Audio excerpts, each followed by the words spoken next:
Hola, ¿qué tal? Te saludo este lunes 26 de enero del año en curso. Tremenda la conferencia mañanera de la presidenta Claudia Sheinbaum el día de hoy. Y es que la derecha presenta una derrota inminente. Comenzamos con el usurero de Ricardo Salinas Pliego. Pues de ser el tío Richie se convirtió en el tío Richillón. Y esto se da por todo el drama que armó de que no quería pagar sus impuestos. Bueno, pues no le salió el teatrito. Sus lágrimas de cocodrilo no fueron suficientes para que le perdonaran este adeudo millonario que tenía con el SAT. Y la presidenta Claudia Sheinbaum nos dice que este jueves se presentaron a decir que sí quieren pagar. Entonces esta semana se irá haciendo todo el trámite para que cubra su deuda millonaria. Bueno, por otra parte, la derecha sigue con su pataleo, esto debido a la reforma electoral, la cual aún ni siquiera está escrita, no se ha dicho nada acerca de ella, pues es algo tan complejo que se sigue hablando al respecto y se sigue estudiando. Bueno, pues la derecha sigue con este golpeteo que tanto los caracteriza, y es que ahora resulta que ya hasta le mandaron a decir a la presidenta Claudia Sheinbaum que deje el cargo presidencial, pues según ellos le quedó enorme la silla. El país está prácticamente en llamas, según ellos. Y bueno, pues la presidenta Claudia Sheinbaum les responde diciendo que a diferencia de los gobiernos neoliberales, México se encuentra bien posicionado, el peso ha adquirido mayor fortaleza en muchísimo tiempo, pues incluso aquellos que apostaban que una vez que llegara el expresidente Andrés Manuel López Obrador al poder, el dólar iba a llegar a los 30 y tantos pesos, pues hoy se retuercen, pues está en menos de 18 pesos el dólar. Bueno, la presidenta Claudia Sheinbaum nos habla de cómo es que se ha logrado toda esta fortaleza y cómo es que ha levantado al pueblo de México la cuarta transformación. Y es que bueno, todo viene de la mano con la distribución de la riqueza, pues ya no se le queda a unos cuantos, ya se trata de ir hacia todo el pueblo de México. Y los tres ejes principales son salario mínimo, que en décadas no se subía porque según los gobiernos neoliberales no era posible. Si subían el salario, la inflación iba a ser tremenda. Pues el día de hoy ha quedado demostrado que solo eran excusas por parte de los gobiernos neoliberales para no subir el salario mínimo. El segundo punto son los programas sociales, lo cual nos queda claro que si la derecha gobernara no existirían, pues se han manifestado incontables veces en contra de los programas sociales. Y por último, la inversión pública. Pero bueno, vamos a ver lo que nos dice la presidenta Claudia Sheinbaum al respecto de todo este golpeteo por parte de la derecha. Vamos acá. Buen día, presidenta. Manuel Pedrero, de los Reporteros MX. Presidenta, aprovechando que hablamos ahora de temas fiscales, preguntarle si fue informada durante este fin de semana sobre el cumplimiento del pago de 50,000 millones de pesos por parte de Ricardo Salinas Pliego al SAT. Sí, ellos se presentaron el jueves al sistema de administración tributario, plantearon su deseo de pagar y están en este momento en mesas, no de negociación porque no es negociación, sino del alcance de las disminuciones relacionadas con la ley. Aquí presentamos, de acuerdo con lo que presentó el SAT, la Procuraduría Fiscal y el secretario de Hacienda, a ver si pones el…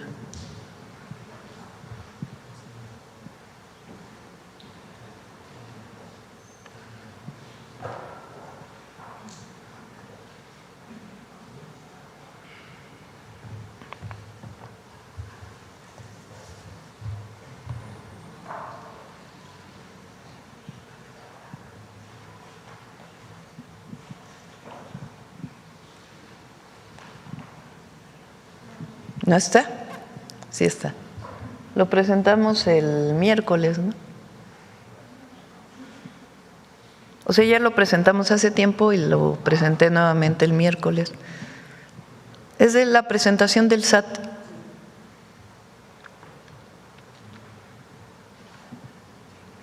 Mientras lo ponen, presidenta, preguntarle si al ser considerado dentro del plazo, porque el día límite era el viernes, al hacerlo día jueves, esto todavía, digamos, es un aplazamiento, un alargamiento para hablar. Sí, porque plantearon su deseo de pagar. Entonces, al plantear su deseo de pagar, pues entonces ahí se abre el espacio y esperamos que ocurra esta semana. ¿Y cómo van a pagar? Ese es pues lo que está en este momento en la mesa. Es decir, esta misma semana quedaría resuelto. Esta misma semana tiene que quedar resuelto, sí. Es decir, la Suprema Corte de Justicia, su resolución dice que el amparo no es válido y que es válida la última resolución de los tribunales colegiados. En esa última resolución de los tribunales colegiados, para 2 de las empresas del Grupo Salinas, se establece que pueden tener los beneficios que establece el Código Fiscal. Entonces, el SAT planteó, pues estos son los beneficios que tienen, y ellos están evaluando si van a poder realizarlo, que tienen deseo de pagar, y pues estamos esperando a esta semana para que todo sea en el marco de la ley, absolutamente en el marco de la ley. En el momento en que esté establecido, pues obviamente estaríamos informando a todo el pueblo de México de cuál es el beneficio de ley que tiene y cómo es que se van a pagar estos impuestos. En un hipotético caso de que sea adverso el resultado al que se espera, de ser contrario, ¿ya saben cuál sería el procedimiento? Sí. ¿Qué sería? Pues ya se informaría. Muy bien.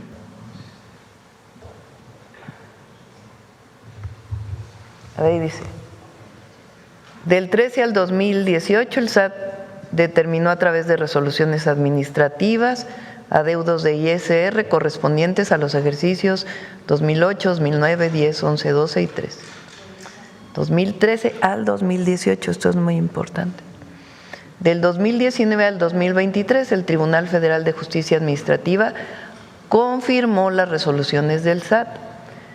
2024 al 2025, los tribunales colegiados del Poder Judicial de la Federación confirmaron las sentencias del Tribunal Federal de Justicia Administrativa.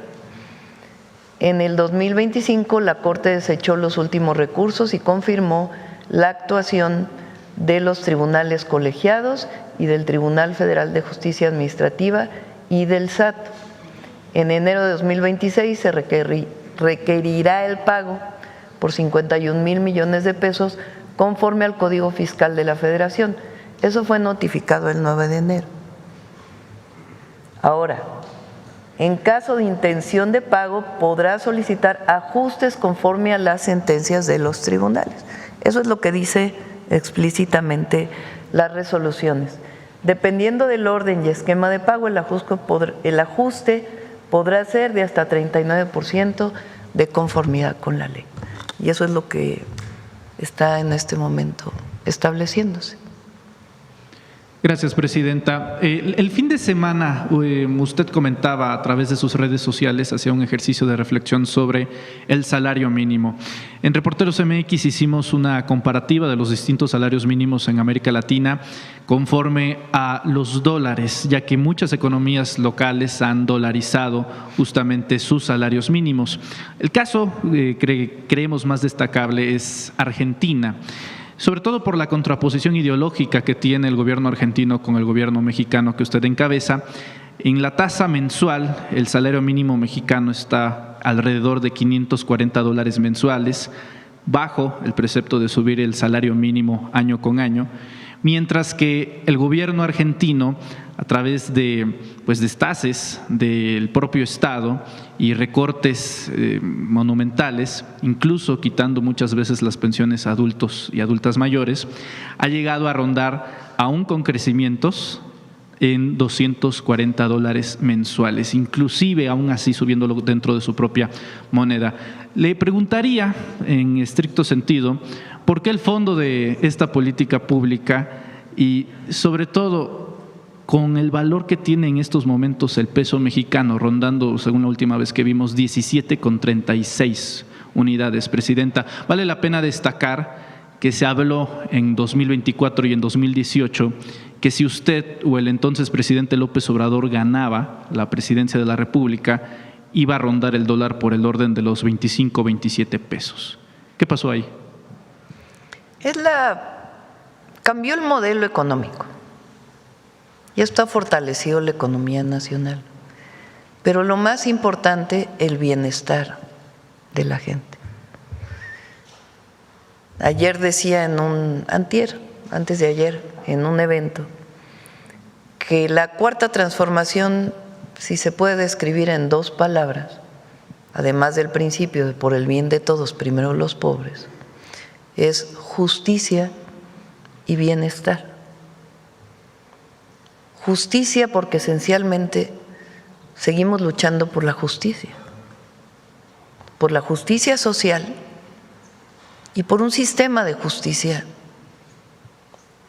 mejor, que funcione para el rico y para el pobre, para el que vive en el norte y para el que vive en el sur. Que la justicia se aplique por igual a todas y a todos, que es el principio juarista que nos guía. Y por otro lado, el bienestar de la gente. Durante 6 años, el periodo del presidente López Obrador, 13.5 millones de mexicanas y mexicanos salieron de la pobreza. Y por primera vez en la historia cambió la tendencia entre el crecimiento de la clase media y la disminución de la pobreza. A ver si puedes volver a poner esa gráfica. Es decir, ha aumentado la clase media en México y ha disminuido la pobreza. ¿A qué se debe? A la distribución de la riqueza. ¿Cómo se da la distribución de la riqueza? La riqueza que se genera en el país, si lo ponemos como un pastel, pues antes estaba concentrada en unos cuantos, todavía, pero ahora de esa riqueza completa pues se ha distribuido en más personas. Esa es la gráfica de cómo a partir del 2020 al 2022 aumenta. La línea verde es el número de personas en clase media, en porcentaje, y la línea roja es el número de personas en pobreza. Esta gráfica es del banco, o es una gráfica establecida a través de datos del Banco Mundial. Es importante conocer la fuente. Hay mayor distribución de la riqueza. ¿Cómo se da esa distribución de la riqueza? A través de 3 ejes. La primera es el aumento al salario mínimo. Durante 36 años, 6 sexenios, no aumentó el salario mínimo en términos reales. ¿Qué quiere decir? Que solo aumentaba la inflación. Si la inflación era 3%, el salario mínimo aumentaba 3% nada más. Bueno, ahora, de 2018 al 2026, incluyendo este año, ha aumentado 150% en términos reales. Eso significa que la gente puede comprar más del doble de lo que compraba antes, con el salario mínimo. Si la riqueza que se genera se concentra en unos cuantos y no se distribuye al trabajador, pues la ganancia va a quedar en unos cuantos, en los dueños de una empresa.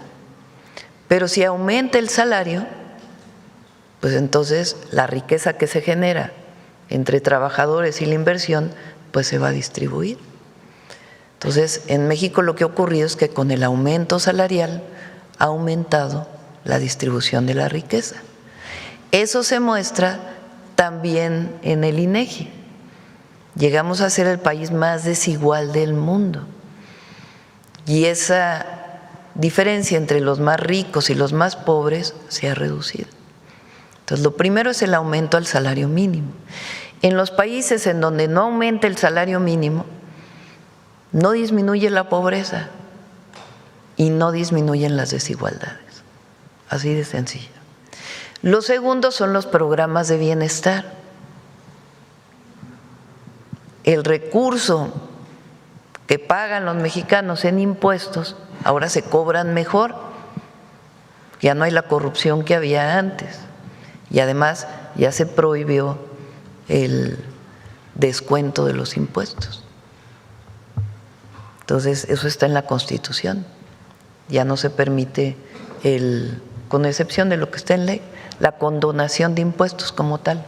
Ya no puede decir el presidente o la presidenta que se le condonan los impuestos a alguien, más que lo que esté establecido en la ley en términos de lo que deben y la reducción a la que puedan tener derecho. Bueno, dado que ya no se condonan los impuestos, que antes se condonaban pues a los de más ingresos, y además que esos impuestos se cobran mejor y que ahora se distribuyen, pues entonces hay también distribución de la riqueza y la gente vive mejor. La pensión a adulto mayor, pensión a discapacidad, becas, ahora la pensión de mujeres de 60 a 64, todo eso ha ayudado.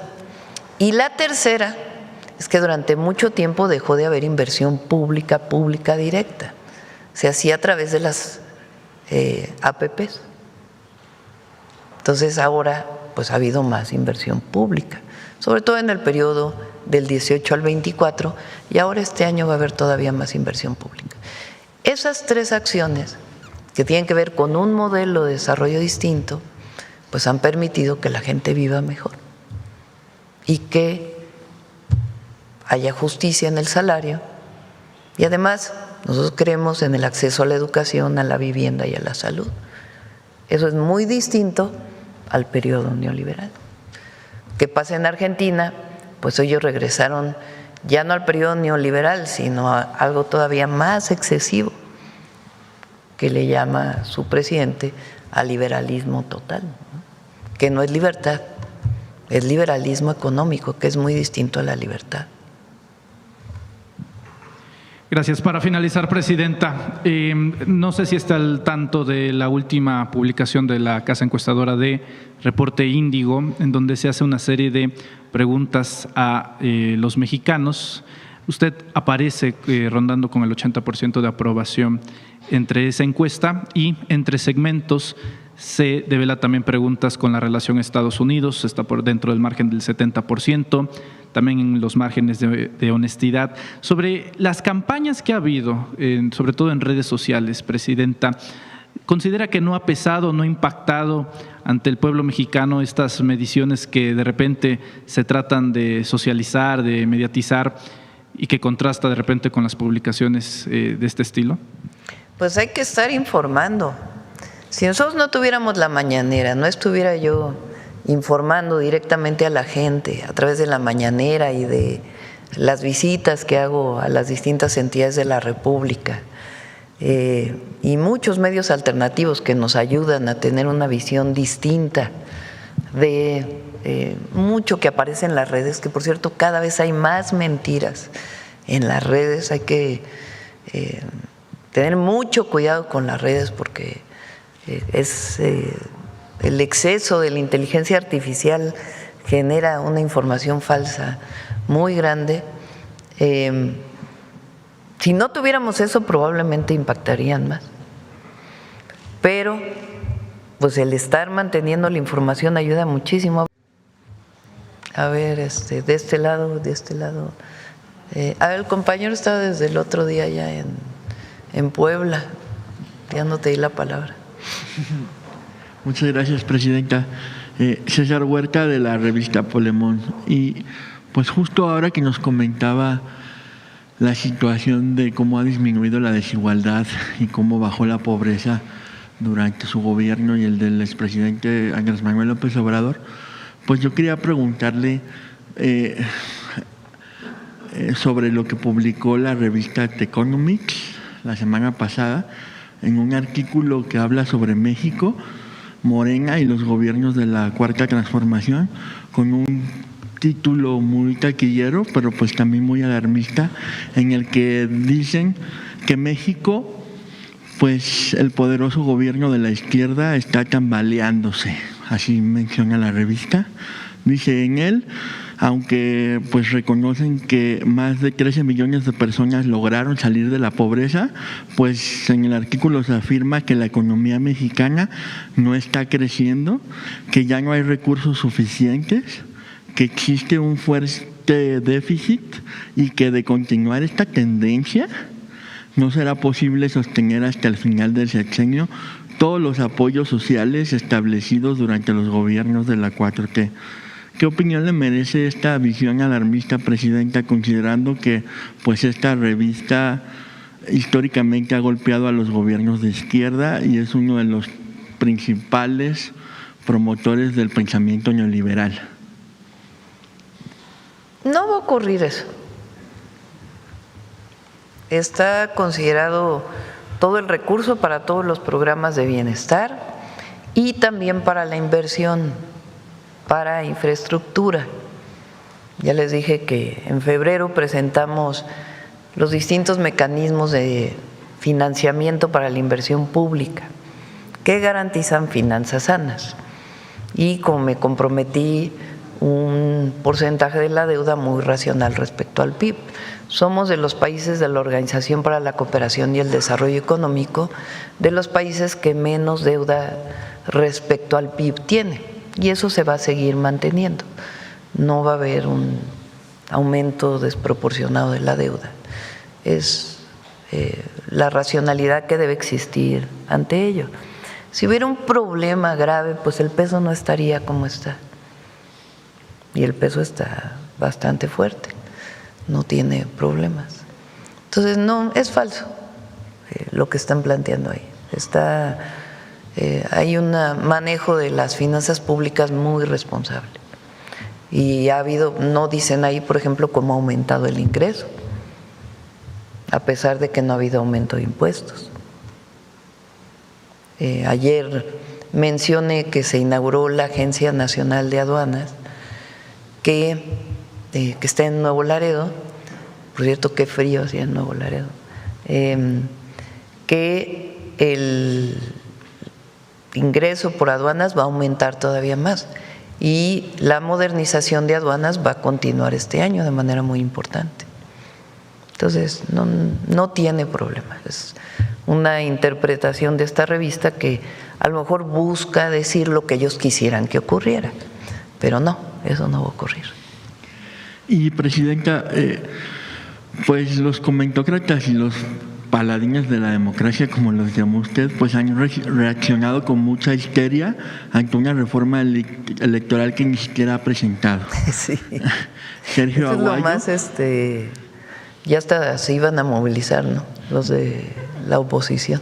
Y todavía no se presenta la reforma. Sergio Aguayo, Presidenta, pues habla de que hay un autoritarismo en construcción y compara el momento actual con los tiempos de Carlos Salinas de Gortari y anuncia que él pues impulsará el voto nulo como un acto para recuperar la democracia. Por otro lado, la ex candidata presidencial del PRIAN pues la acusa de querer poner el último clavo al ataúd de la democracia. Y desde el Financiero pues hay un comentócrata ligado a Claudio X que le recomienda que mejor acepte su derrota antes de presentar la reforma. ¿Qué lectura hace de esta reacción anticipada de los comentócratas que parece que es de pánico, Presidenta? Pero ahora sí que porque primero no hay reforma todavía no la presentamos.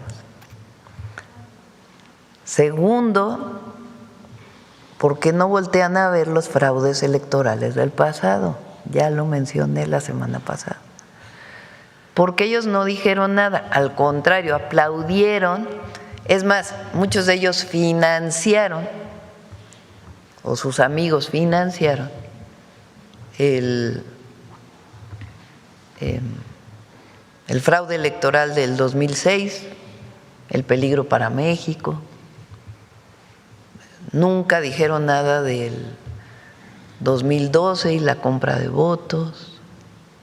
Hoy sale un artículo de Federico Arreola de cómo hicieron una película, un documental en el 2018 del populismo en América Latina en contra del presidente López Obrador, que por cierto nadie vio ese documental. Pagaron, hicieron todo y se refiere, por cierto, a uno de los comentócratas que se ha mencionado aquí, ni lo voy a mencionar, que fue director de Notimex, por cierto, en la época de Salinas. porque había algo que se llamaba Operación Berlín, porque se reunían en la calle de Berlín, en Coyoacán, para hacer una serie de campañas en contra de entonces Andrés Manuel López Obrador. Pero el pueblo les ganó, porque en 2018 ganó.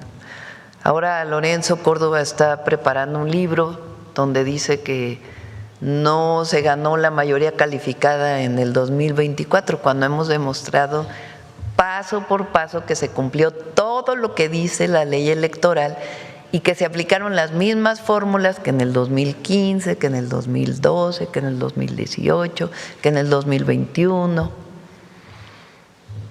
Entonces, ¿cuál autoritarismo? Si hay libertad de expresión, hay libertad de reunión. Bueno, nadie censura a ningún periodista. Nadie. Desde aquí pues hacemos debate, pero no censuramos. Entonces sí es como buscar, es igual que esto de que ya la presidenta está muy cerca de los Estados Unidos, que ahora es la nueva cantaleta que traen, ¿no?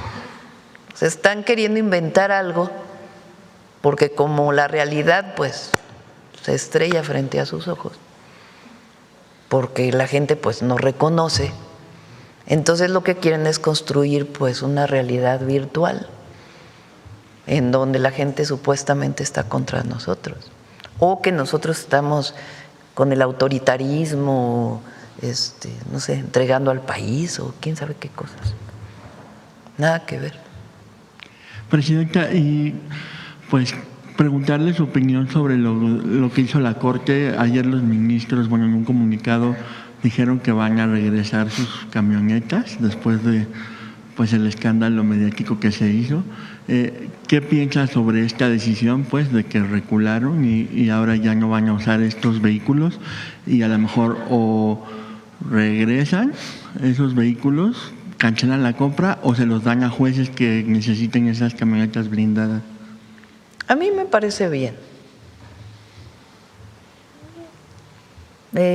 Ellos, como lo dije el viernes, creo que fue, les preguntó, porque no sabíamos si era cierto o no, la secretaria de Gobernación si en efecto habían comprado las camionetas. Y contestaron que habían ahorrado recursos al comprar en vez de rentar. Pero más allá de ello, pues es una nueva Corte y pues tiene que haber una visión distinta frente a la gente. Ahora, entiendo que ellos van a dar porque vi ahí la publicación del presidente de la Corte, de Hugo Aguilar, diciendo que hoy van a dar una conferencia, creo, ¿no? Sí. Pues a ver qué es lo que plantean ahí. Y ya por último, Presidenta, ayer se hizo viral un video del presidente Lula da Silva de Brasil, donde él habla de que las viviendas que otorga el gobierno, pues se las da principalmente a las mujeres, porque él dice que las mujeres son el sustento de la casa, que a diferencia de los hombres no las van a vender, pero también se van a quedar con las casas pues para cuidar a los hijos y que por eso su política es dar preferencia a las mujeres. En el caso de México, ¿usted cree que puede hacer también? Es similar. Tanto Infonavit como Conavi, la orientación que tienen es que la escritura quede a nombre de la mujer.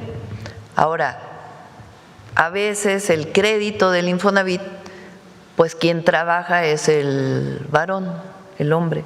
Entonces, pues el crédito se le da al hombre, ¿verdad? Pero se busca siempre favorecer a las mujeres y que las escrituras ahora con el programa de escrituración, recuerden que son 1 millón de escrituras, más allá del programa de vivienda para el bienestar o como parte del programa de vivienda para el bienestar, queden escrituradas a nombre de las mujeres. Muchas gracias, Presidenta. Gracias. Y bueno, hasta aquí la noticia. ¿Ustedes qué opinan? Déjenme sus comentarios y si les gustó el video no olviden darme su like y compartir con todos sus amigos para que también estén bien informados y al tanto de lo que acontece día a día en nuestro país. Te veo en un siguiente video. Hasta luego.